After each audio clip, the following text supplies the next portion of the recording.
Okay, the Technology Commission is coming to order. The first order of business, since the chairs are not here, is to elect a temporary chair. I'd like to have a nomination. Here, I'll just do it. Okay. All in favor, say aye. Aye. Boy, that was quick. Nice job. All right, so Mr. Rayberger is chair. And what we do next is roll call. And I have to write something down. So the second would be Dan.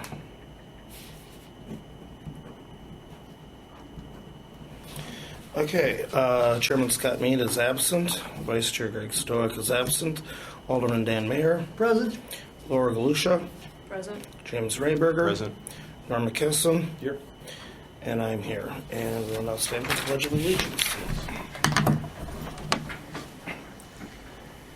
I pledge allegiance to the flag of the United States of America and to the republic for which it stands, one nation, under God, indivisible, with liberty and justice for all.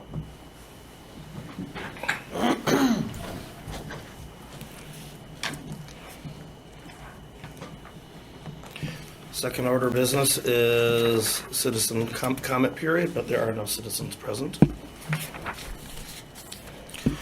Third order of business is review of the meeting minutes.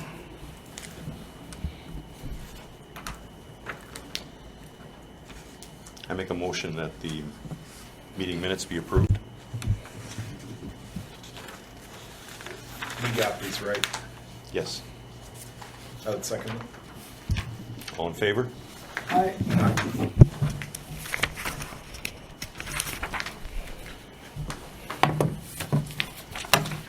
Okay, next order of business is Strategic Technology Commission plan goals. We are doing number 3, the goals and activities for number 3, as originally written for it. If you can look at the screen. Objective number 1 was changed to develop and integrate technology and processes required to make city services and information available to the citizens of Franklin through multiple channels of delivery at any time or day. In green over here, oops, why is this not switching? I will get this out of PowerPoint mode. There we go. There we go. In green is actually of the little statement that he has down below here. There's a discussion basically for the city of Des Moines, and then we have, as a matter of information, e-government comprises 3 general classifications of a service. Information, this may be static or dynamic. Transactions, which may involve exchanging of funds and include interactive forms, etc., and engagement, two-way communications with citizens, email comments. I actually moved that section up here because I believe it's kind of pertinent because I'm breaking down the activities basically by information exchange, transactions, primarily through electronic transactions for paying of invoices and payments, and then last but not least, as we go to section 2, interactive communications for it. Originally, we had Year 1, Year 2, and Year 3 tasks. Year 1 being to provide public access terminal at City Hall and expand and improve GIS web functionality. Year 2 was to direct email applications and enhance the virtual front counter on the web. Year 3, 2.5 was to design interactive forms design and implementation. And then Year 3, develop an ongoing communication campaign to inform and educate citizens regarding the availability and benefits of online information and electronic services, and also to develop an electronic payment engine. I'm pleased to say that over the course of 10 years plus when this thing was written, we've actually accomplished all of that. So what should go in here is actually what we've done and how we've actually done it. And the end result is we would have activity task 3.1.1, expand the publication of government information through the distribution of web portals. And the first one is to provide an assessment portal that provides detailed information about parcel ownership, property dimensions of buildings, building rooms and dimensions, along with current and historical assessment valuations. That should then integrate with GIS and ArcGIS and ERP data stores, and also current parcel records within the Milwaukee County ArcGIS system. The next item that falls under government information would be expand the accessibility and access to government electronic information within the City of Franklin public buildings. That kind of replaces the kiosk. In 6 years, I have not had one person ask for a kiosk or where it is. But I have been asked many times about how do we get access with my mobile device, which did not exist when this whole thing was written. We did not have iPhones back then, to the guest wireless network. So how do I get on the internet? So that's key, I think, to provide secure guest internet access that is fully segmented from operational government systems. The guest wireless network is easily accessible to all common mobile devices. To provide governmental updates and instructions on how to submit common information and service requests from the City of Franklin website, and to provide to schedule events and governmental updates on the Spectra Public Access Channel, which I was just informed the PC just died today. So whether we want to still publish things out over on Spectrum Channel 25 is another question, but we are currently doing it as of today until the machine actually laid down and died. Activity 3.1.2 would be expanding, now we're into payments and transactions, expanding the viewing of invoices and bills electronically and allow the option for electronic payments using multiple payment methods.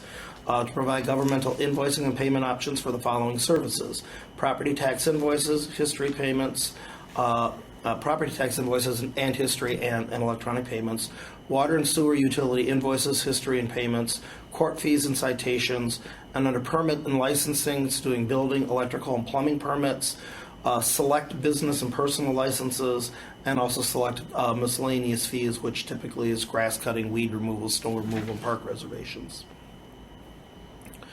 And then last under this section is to expand the use of electronic forms and two-way communications for interactive requests and responses. That would be to provide electronic distribution of all governmental service request forms with the direct routing of appropriate parties and departments. All electronic forms will be available directly from the City of Franklin website. And on the website, I actually have listed here all the forms, electronic forms that we have as of today. You fill that out, it immediately sends a person or a department a direct email with your actual request. So those are interactive forms? Semi-interactive forms. It's not a chat, so to speak, but it is a form that is.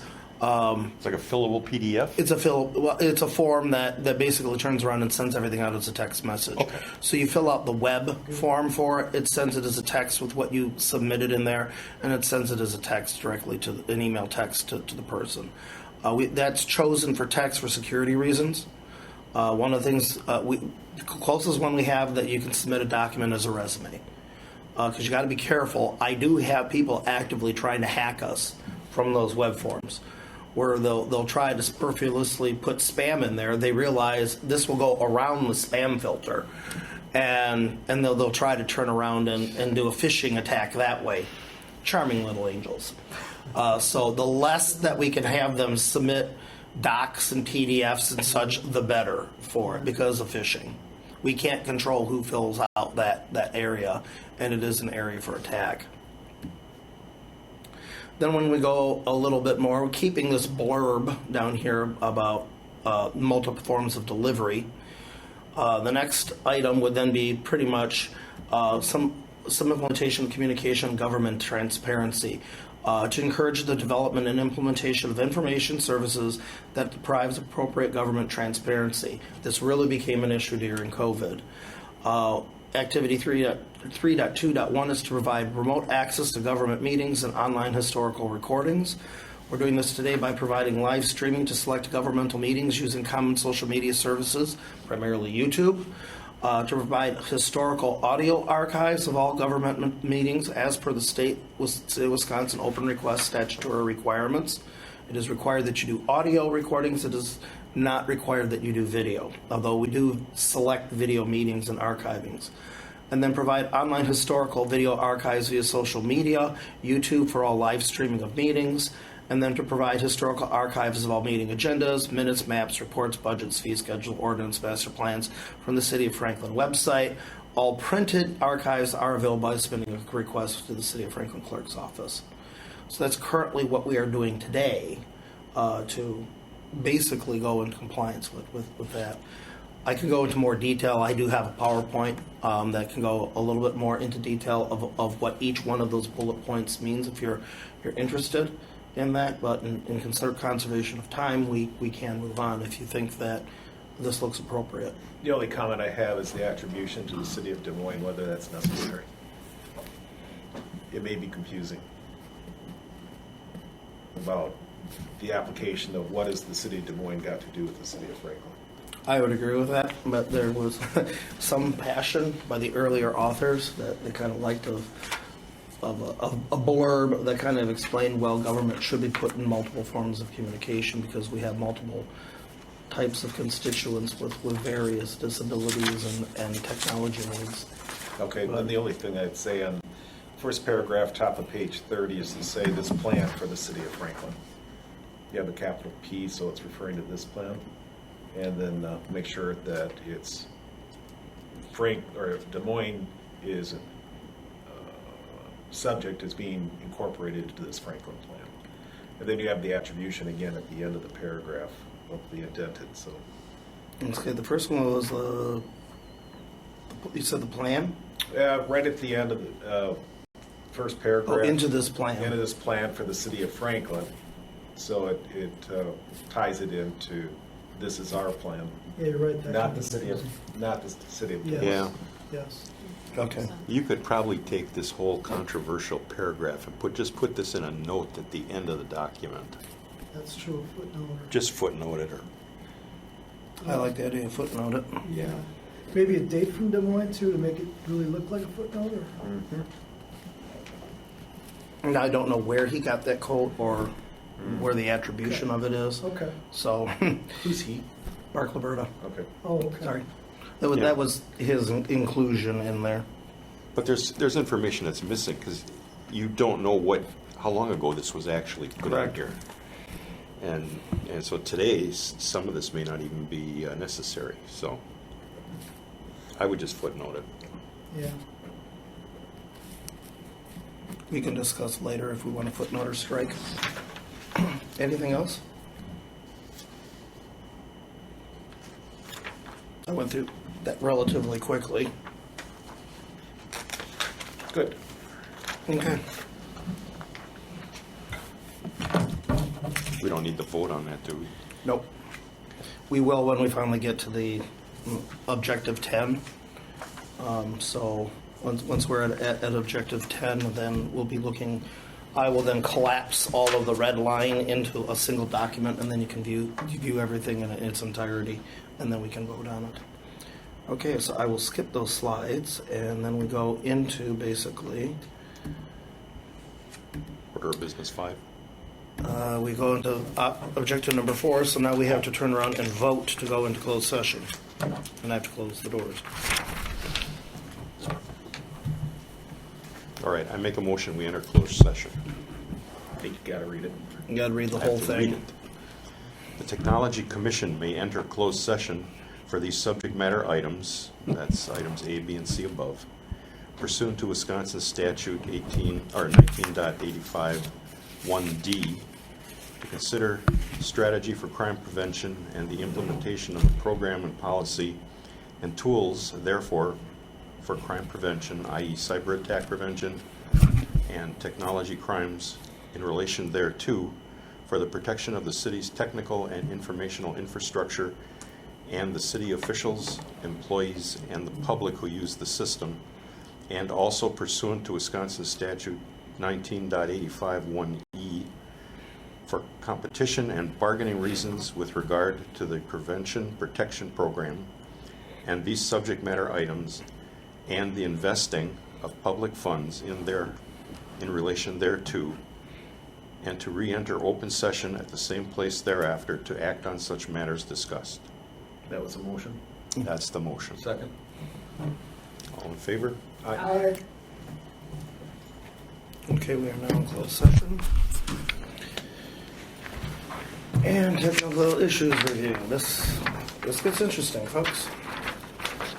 Accurate Appraisal LLC has received a new contract for assessment services for the city of Franklin. I don't know if you all knew that. We now have a new assessor. Replacing Tyler Technologies as the previous assessor. Information from the Tyler's Universe system was imported into the vendor's new assessment portal. It is the intention to have the public version of the portal available to the Franklin users either Q3 or Q4 of 2022, where full assessment and property information may be publicly available online. All assessment records are being synced with BSNA, ArcGIS, and the Milwaukee County databases. So as part of bringing on a new assessor this year, part of the technology issues was now moving everything out of the proprietary Tyler systems and moving into accurate appraisal systems as part of onboarding the new appraiser. That was an unexpected project. Windows 11 will need to be investigated for slow implementation at the City of Franklin. Like previous operating systems, new equipment is only being sold with Windows 11 Home or Professional Editions being the only available operating system. Drivers are not being provided by the manufacturers for Windows 10. This is an element of concern as the launch of Windows 11 contained an enormous amount of bugs that are being very slowly remediated by Microsoft. Most notably was the changes to the CPU scheduler in order to accommodate CPUs that have both performance and efficiency cores. The changes to the CPU scheduler incurred a 30 to 40% loss in performance when Windows was first launched. Microsoft made several major changes to the CPU scheduler, but has often come at the cost of OS and application stability. Supply chain problems and availability of equipment is exasperating this problem. Eventually, we'll have to put in Windows 11. I'm not jumping up and down for joy on it, but the problem is we can only get new equipment that has Windows 11 on it. So that's what's being pushed. Like it or not, it's eventually going to have to find its way into our environment. Yeah, it's going to mean you're going to wind up getting rid of a lot of your legacy laptops and things. Even though Windows 11 is half-baked, which is going to introduce a lot of problems. Under the Director's Notes for IT Operations, on Tuesday, 3/15, the Common Council unanimously approved the project and funding for the City of Franklin Fiber WAN project. The project is now going into full architecture and design phase, and interagency memorandums of understandings are being composed. For the month of March, there have been several VMware problems and outages. Some of this has been tied to security hardening. The vCenter appliance was created, which was created by HBS, was not processing patches correctly, as there were some application build problems. HBS proposed ditching the entire appliance and starting over from scratch with the new appliance. Instead, a support ticket was entered with VMware, and after a course of 2 days, the vendor was able to fix all application and patching issues. The appliance is now able to receive vCenter updates from VMware.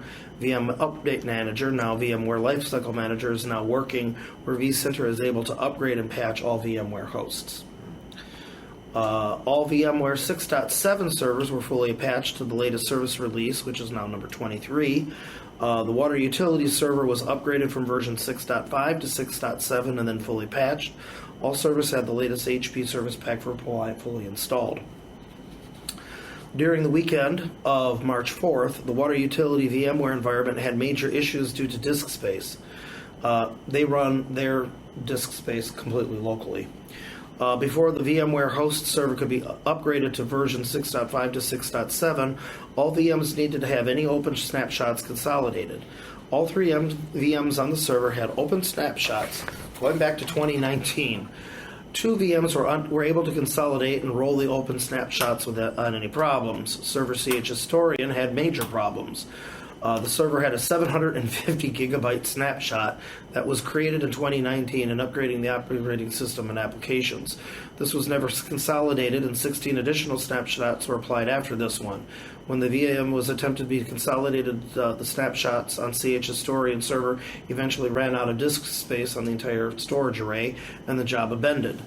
VMware and Veeam support had to work in concert in getting disk-to-disk restore on the VM applied to the main City Hall cluster and moved over to our SAN.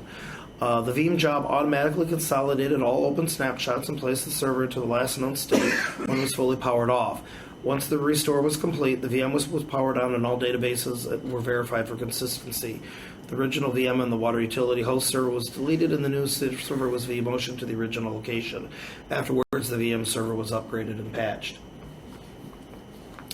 I have comments on that, but we don't have time. Yep. On Wednesday, 3/16, a support ticket was entered with VMware as a virtual machine on virtual machines on host PDVMH01 could not be vMotion to another server, nor could a hosted VM be powered off and on without going into a hanging state.